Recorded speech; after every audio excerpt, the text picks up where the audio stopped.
The notion of what do you do at times of stress, at times of crisis, is one that we've always, as an individual foundation, struggled with. You know, when there's Katrina, we immediately write out a check to the Jewish Funds for Justice or the American Red Cross. Or during the tsunami, you saw people pour money into the American Jewish World Service. And that's the initial instinct. Well, there are times when it's not quite as dramatic as a tsunami or Katrina.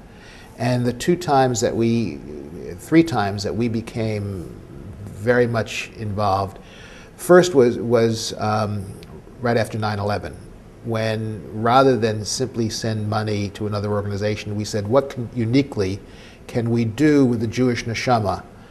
And we came up with the idea of what became the Gift of New York.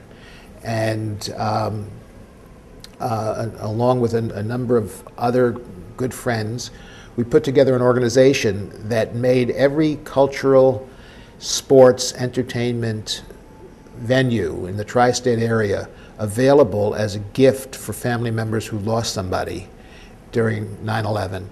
And more than 10,000 families took advantage of it. It was an amazing effort.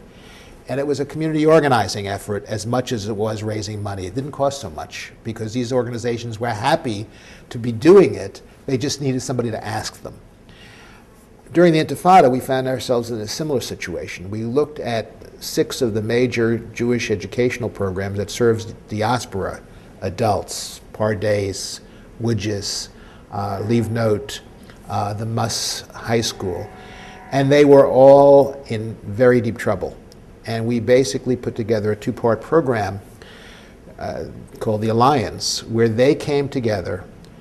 We, and the we as several funders, provided them with interest-free loans to, number one, eliminate all of the debt that was high interest-bearing debt, and to help them combine their back offices, so on the savings of what they could save on their back offices, they could pay back the loans. Every one of the organizations paid back the loans. Every one of the organizations survived during the Intifada. When the horror of the Madoff scandal hit, with many nonprofits, Jewish and non-Jewish, affected, well, we couldn't help the big ones, the ones that lost tens of millions of dollars.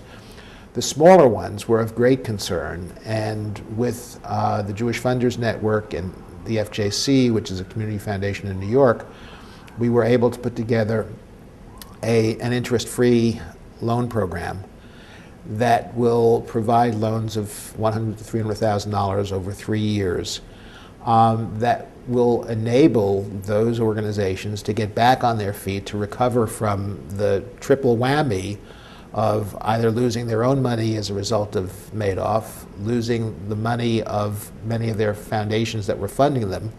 51 foundations have lost all of their assets, and 143 have lost some of their assets as a result of Madoff. Or the fact that their major donors are not giving because charitable giving is a flexible expense, and as a result of the Madoff loan. And so trying to come up with other ways of solving problems than just throwing money is always good. And in the Jewish Funders Network model, there is also the technical assistance to lower back office expenses, combine with others, and try to make a more efficient system.